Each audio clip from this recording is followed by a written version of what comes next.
Welcome to another new Smart Money video, and today we're going to look at two paths to great wealth. Great wealth is achieved in many ways, but the most common two ways we're going to discuss today. The first is real estate, and the whole point of real estate is that you can scale and stack the number of properties and the type of properties that you have.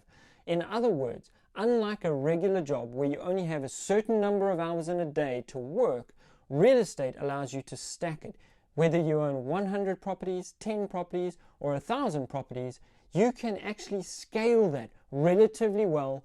Being able to scale is important because it means that you are no longer the limiting constraint in how much money can be earned by that particular business or venture. Real estate is a great example of something that scales, and this is one of the paths to great wealth. Now, in real estate, we know that it's not totally passive, which means you do have to apply some effort, but you can put in place systems and hire other people which enable you to scale to a very large degree. There are some critical things for real estate investing, terms that you might not be familiar with, but as you gain knowledge in them, they're going to enable you to be successful in real estate investing. First thing any of us needs to understand is our local tax system and laws. For example, if you buy a property in your own name and you generate a rental income, it is most likely that you will be taxed at your own earning rate. And this goes up in some countries from a very low 15% all the way to a 50-55% total contribution towards tax and other social benefits. It is advisable in those cases to look at the tax law and see if it is not more beneficial to incorporate or create a company which will own your properties. This will enable you to save tax and store up more money to reinvest into your property portfolio. The next thing we need to understand is the banking and finance options. Often, depending if you're an individual or a company, and the purpose to which you are acquiring a property, banks structure different deals and give you different types of loans. It's important for you to understand for your region what are the best options available to you, and also to understand whether you're just starting out or whether you have a much larger portfolio, which of the options are best. It doesn't take too long, and often the bank is more than willing to sit with you and discuss the various different options it has. Here is a quick tip. Please hit the like button if you're enjoying this. Shop around. Don't just stay with the bank that you've always been with. I understand loyalty is important, but this is the time where you should really look around for the best deal. Find the best interest rate, and I do recommend that you buy a property in a leveraged way, as this will accelerate the number of properties you can get. However, the warning with this is don't overextend yourself. You can put yourself into a corner where you then are cash strapped and there are a number of different expenses coming up that you're unable to pay. You might then have to sell some of the properties to cover these expenses. Therefore, use leverage sensibly to accelerate the growth of your portfolio, but balanced in that you never overextend. Next thing I recommend is contractor management. It is really important to understand how to manage contractors, how to hold them to what they've agreed, and to really get a detailed specification up front of the work that will be carried out on any property. This is important because most properties that you acquire that are below market value will require some work in order to get the maximum rental income possible.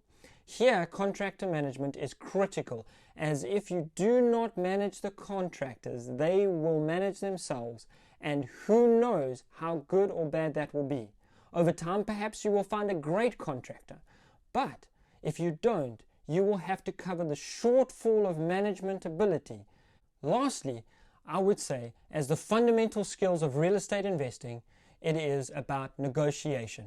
It is about understanding how negotiations work and how to retain power in the discussion and not give away more than what you were willing to ever pay or give in the first place. This is really important, as if you structure the deal in the wrong way, or if you negotiate poorly with contractors and end up paying too much, your rate of return on the rental property will be too low and it won't be worth your while. It'll be lessons well learned, but that particular property is not going to pay you great return on investment for quite some time. I'm not saying that you negotiate to win and that they lose. Rather, a good negotiator is someone who is able to always find a win-win circumstance. And that is what great negotiation is about. It is about making sure you win and making sure that they win. The next millionaire hack and second path to great wealth is investments. Say investments, I mean the stock market, gold, oil, and other things that appreciate in value over time. Again, it is highly scalable. In fact, even more scalable than with real estate. Once you buy a stock or gold or another asset class, you own that asset and it increases in value without you having to work at all. This is the ultimate passive income. However, there are downside risks with investment where the asset will become worth less and less and less. Some of us, when we got out of school or similar, we thought that a car was an asset. However, we very quickly learned that actually it requires a lot of maintenance and costs ongoingly to maintain. And when it came to selling our first car, we all had the same experience of getting back a lot less money than what we had paid. Ultimately, it is a liability and costs us money. So when I say asset, I really do mean something like stocks or gold. Just like with real estate, the best thing to do is to understand the local tax system. For example, in some countries, if you do your investments in a certain way over a short time, it'll be classed as income tax. If you do it over a longer period of time, it will attract a different type of tax separate from your personal income tax rate called capital gains. And that is important. Another type of tax which might come in on investments is dividend tax. So it is ideal to understand the different types of tax that take place depending on how you're engaging with the asset class. Another pillar in investing is leverage. It is important to understand when something is leveraged and when it isn't, what the pros and cons of that are. For example, some index funds are leveraged or can be leveraged, which means that you're able to invest as little as $100 and acquire $10,000 worth of underlying stock. This sounds great, but it also means if the price of those stocks drop, you will be seriously penalized for it in your money. So much so that you can lose more than what you invested in the first place. So understand whether the instruments are leveraged or not and whether that is beneficial towards your investment goal. Risk to reward. This is another important thing to get a hold of with investments. In fact, every investment should be taken through the lens of risk and reward. If you're able to understand how much you're risking and ultimately what the outcome is, it frames up which of the investments that are open to you you should choose, because the one with the best risk to reward is the one you should always go for. For example, if I buy stock today for $100 and I figure it's going to be worth $200 3 years from now.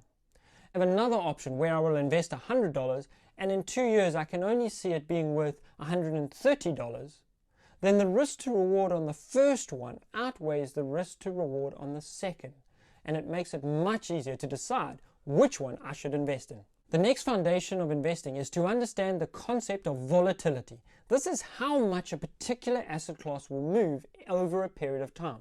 For example, if you look at gold over the last few years, it has moved quite significantly. But there was a period, a decade ago or so, where gold moved relatively slowly or not at all.